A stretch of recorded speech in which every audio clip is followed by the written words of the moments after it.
aka Kukushunuma, where we speak truth to power. Now here we don't criticize, but if we must criticize, we'll only do it on one condition: to build and not to destroy. That is why we say we are in the service of God and country.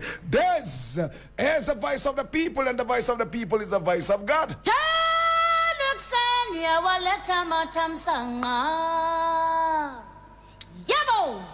My brother, my sister, this is what you've been waiting for. And I want to say thank you so much for joining me. Now, from the news reel, we always endeavor to keep it real.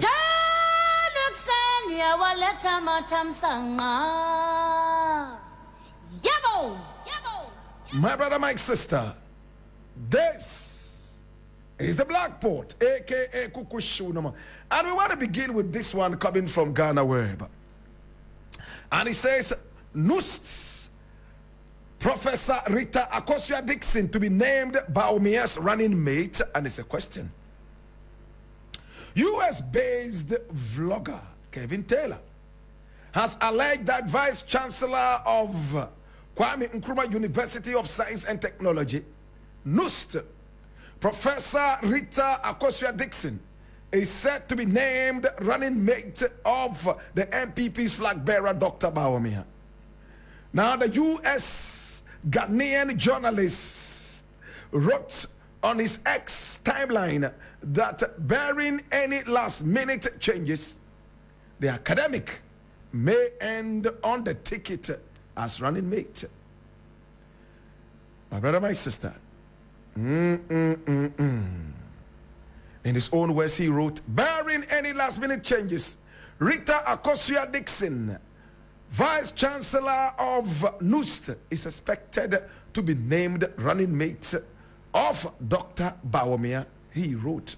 Now, checks by mynewsgh.com indicate the information is not authenticated, as no formal or informal communication has been made with the party on a final nominee.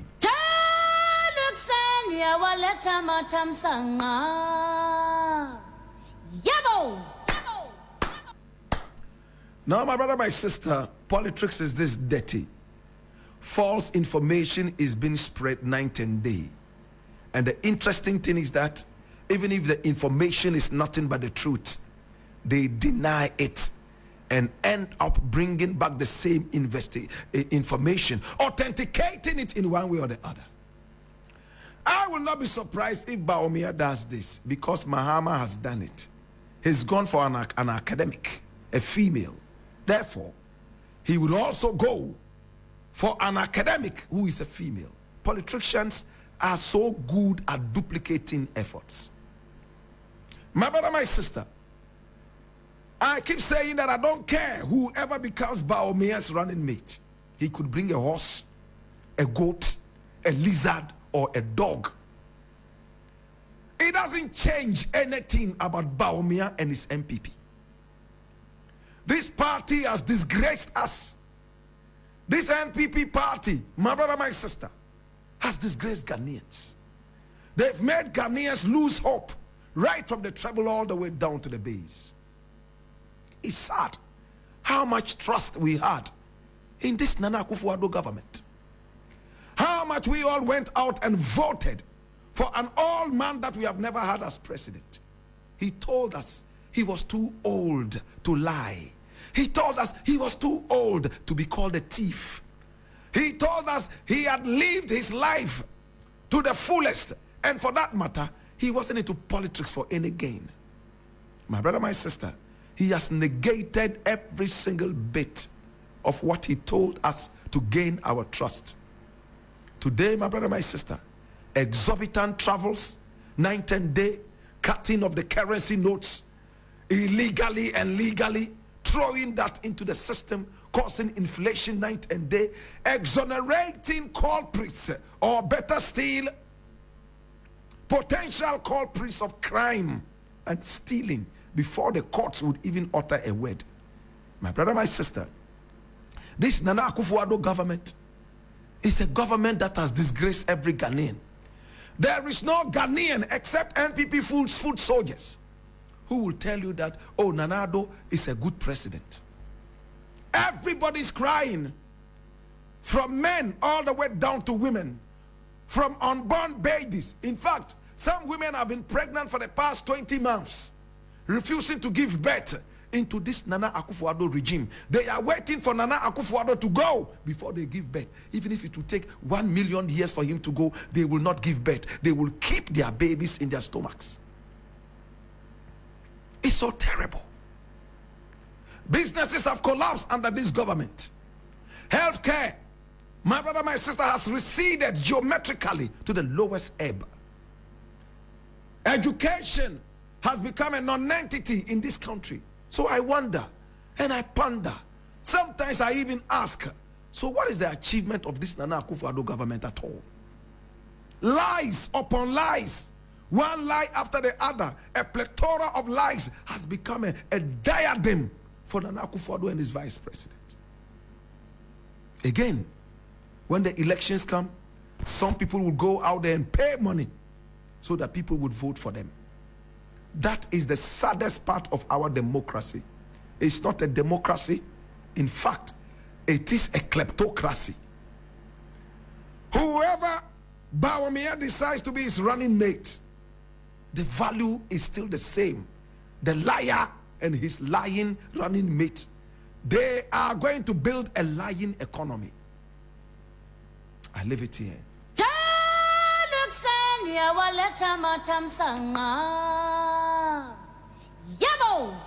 There's an interesting story here I want to read, and it's coming from My Joy Online. It says, chiefs blame contractors' refusal to pour libation for Gomoa East flooding. And I read, Gomoa East District Director of the National Disaster Management Organization, NADMO, Robert Hackman, has stated that the recent flooding that has caused a major havoc on the Ochrekun portion of the Accra-Winneba Highway and left many people homeless was caused by a contractor's attempt to divert the river's course, which overwhelmed a small bridge. He explained that the volume of water entering the bridge was extreme, exacerbated by another bridge that a contractor had blocked. He, however, noted that some traditional leaders say the incident occurred because of a contractor's failure to pour libation before the start of the project, as suggested by some residents.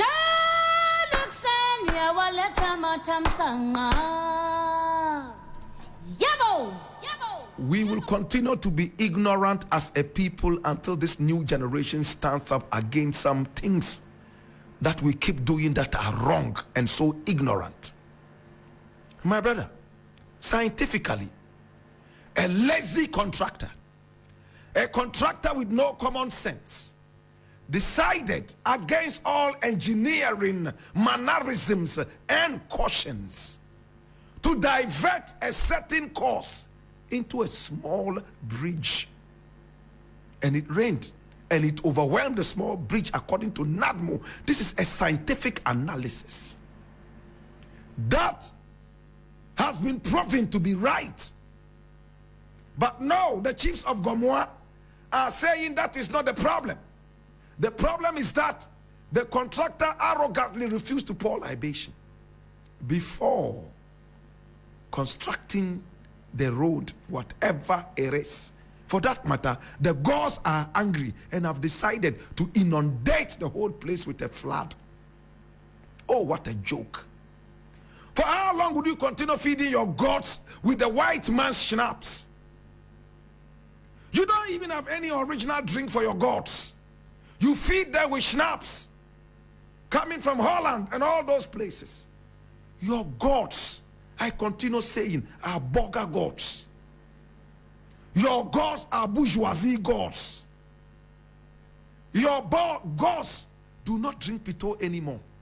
Your gods do not drink apeteshi anymore. Your gods do not like asana because it will create worms in their stomachs. Your gods hate water. They don't drink water. They only drink schnapps. What a joke. What kind of a local god is this that is so interested in foreign food? It's a joke god. Now the chief of Gomoa must sit and think properly. So every time your gods must eat, you must go to Holland and bring schnapps and give to them, right? It's so sad. What kind of gods are these that are only drinking alcohol? That is why they keep getting drunk every now and then and causing havoc. If the gods have any power, please prove to us by making the people of Gomoa less poor. My brother, my sister, it is so terrible. You keep feeding your gods on foreign-made schnapps. Meanwhile, all our foreign drinks come here at a cost. We have local drinks that your gods abhor. Very soon, your gods will start eating pizza and eating cornflakes. It's sad. What kind of a god is this that is only interested in foreign schnapps? And when you see them pouring that thing, it's interesting. They pour a little for the gods, and the rest they take in there and drink themselves. Hallelujah. My brother, let's get more serious. Much as we love tradition and culture, we must bring common sense to the table. If we want to feed our gods, please give them pekpele. If our gods must drink anything at all, there's water. Water is life. Give it to the gods. They are drunk. They have drunk their brains out. They are not thinking anymore. Our gods do not think anymore because they are drinking too much schnapps. I'll leave it here.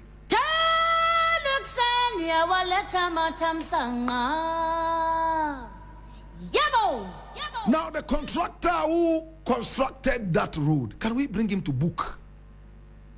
He is incompetent, and if it comes out that he's truly incompetent, shall we surcharge him and punish him?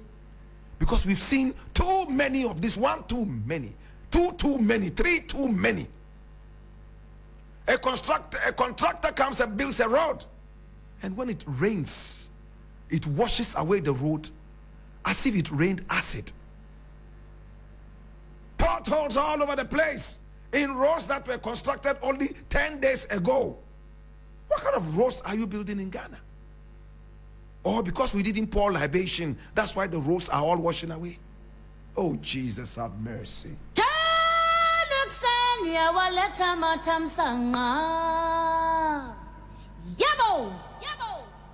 My brother, my sister, next thing I want to look at, and I need you to come along, we need to look at this thing very quickly.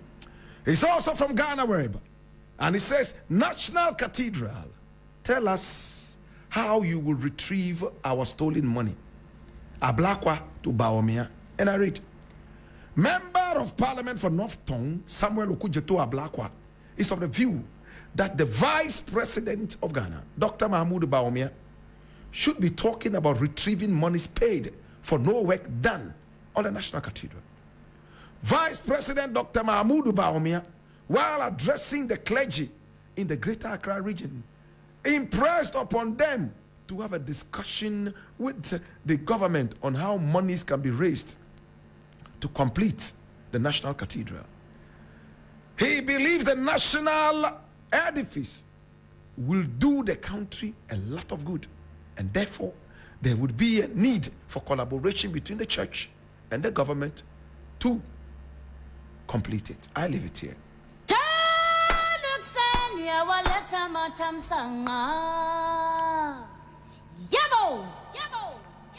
This vice president is so childish.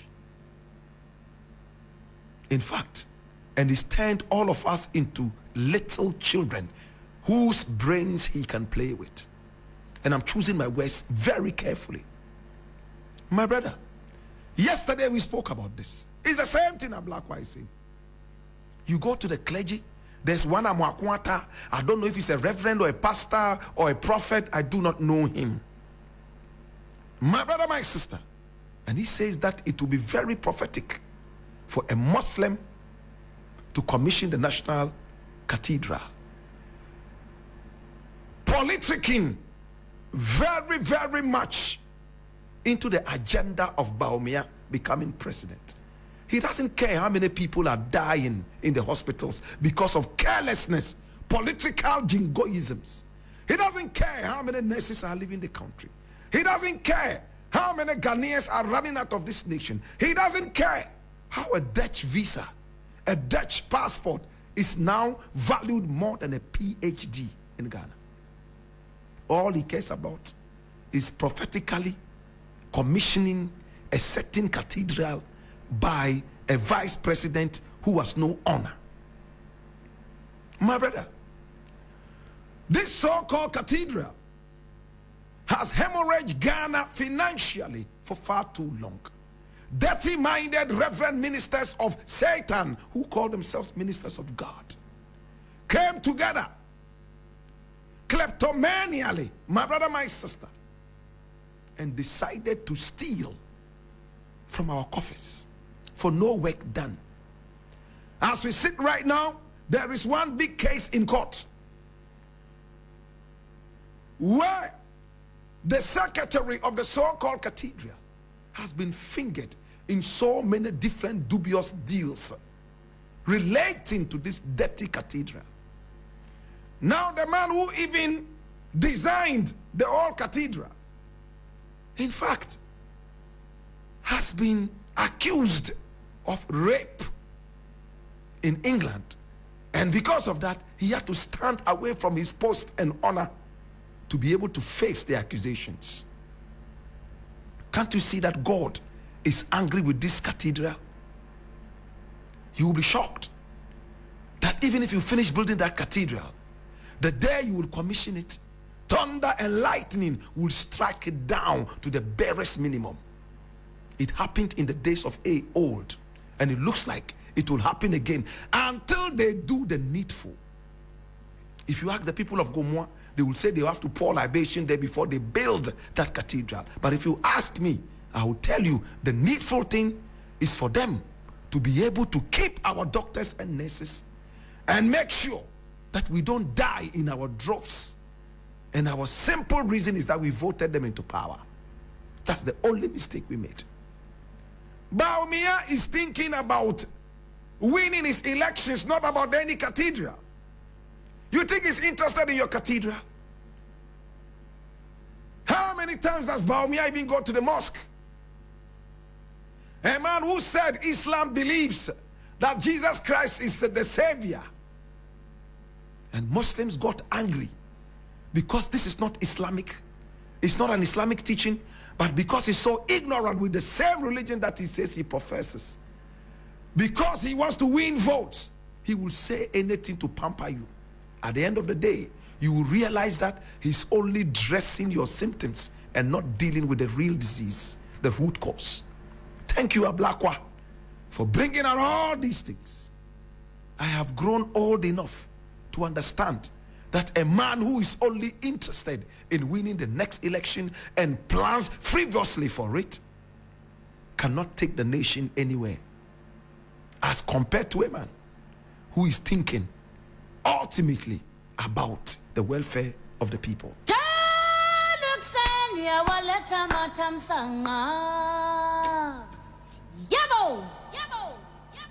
Now the next thing I would like to look at, and it's going to be very brief, is also coming from Ghana Web, and it says it will cost 2.1 million American dollars to fix damage on Tema Mpakadan train. Yes, prosecution tells court. It will cost 2.1 million American dollars to fix damage on Tema Mpakadan train. You remember that new train that came into the country that they brought in all the way from Europe, and it crashed? My brother, my sister, they are saying that it will cost 2.1 million American dollars to fix it. Oh my God. The prosecution in the Tema Mpakadan train accident has told the court repairing the train will cost over 2 million American dollars. According to the prosecution, the examination of the damage caused to the train was conducted by the manufacturers of the train, and the damage is valued at 2.138466.86 American dollars. 4 more persons were arraigned at the Accra High Court and remanded for abatement of unlawful damage over the train accident at the Tema Mpakadan.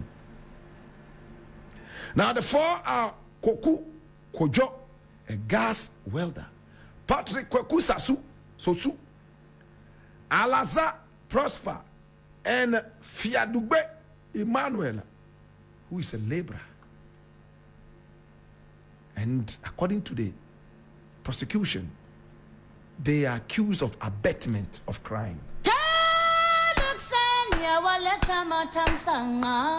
Now, when we look at all these names, they all point to one region of Ghana.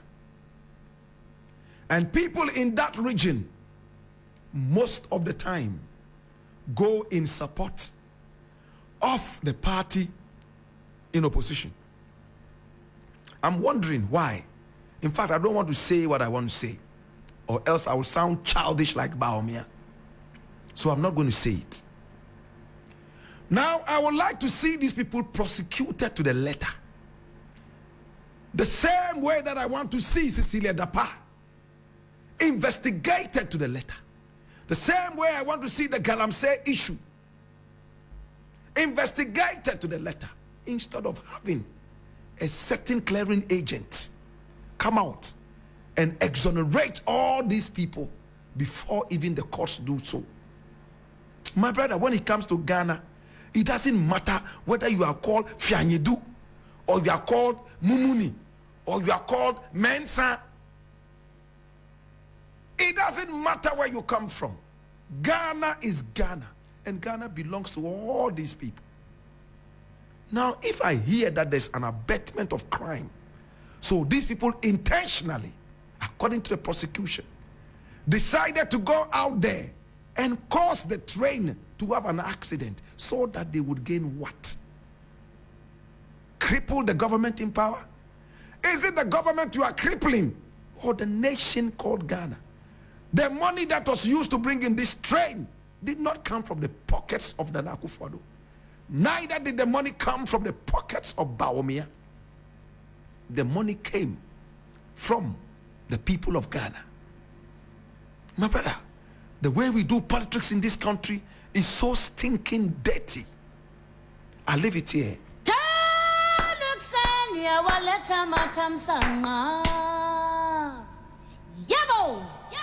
Now, early this morning, I heard some message coming from the hospitals.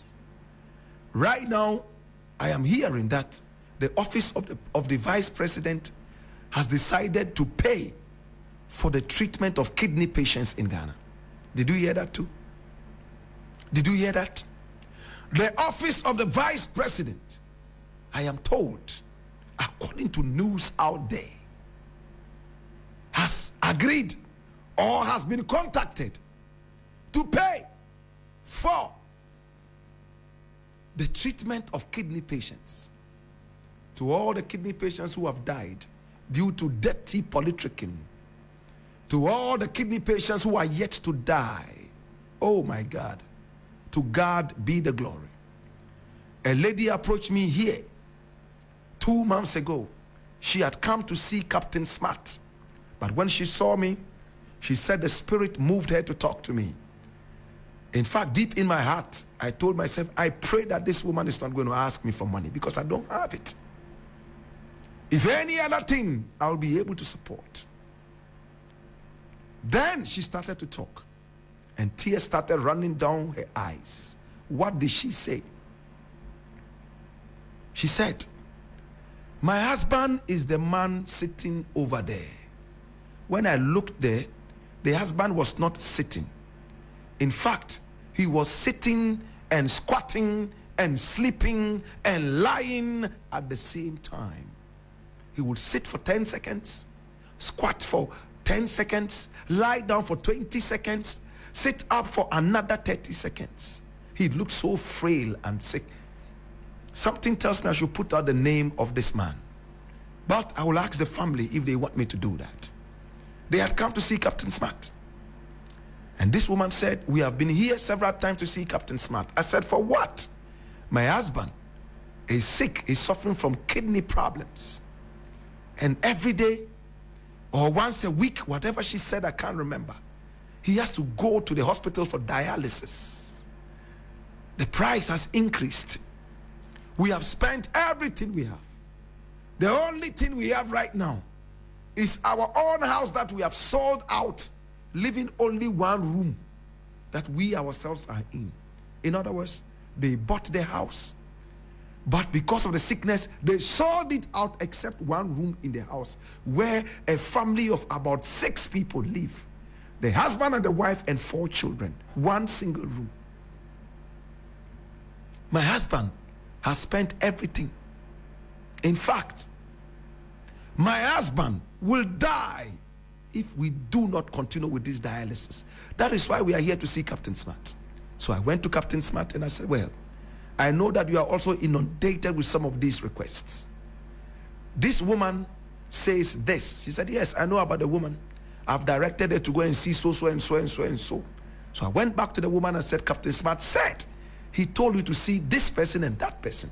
He said, yes, we went. But those people said they couldn't help. That is why we are back here. Captain Smart said, well, it looks like that's all I can do. So they were now asking me if I could help them. Oh my God. I don't like such requests that I cannot help. Tears started coming down my own eyes. I told the woman, please give me time. Let me think about who I think can support at least for a while. So I went away.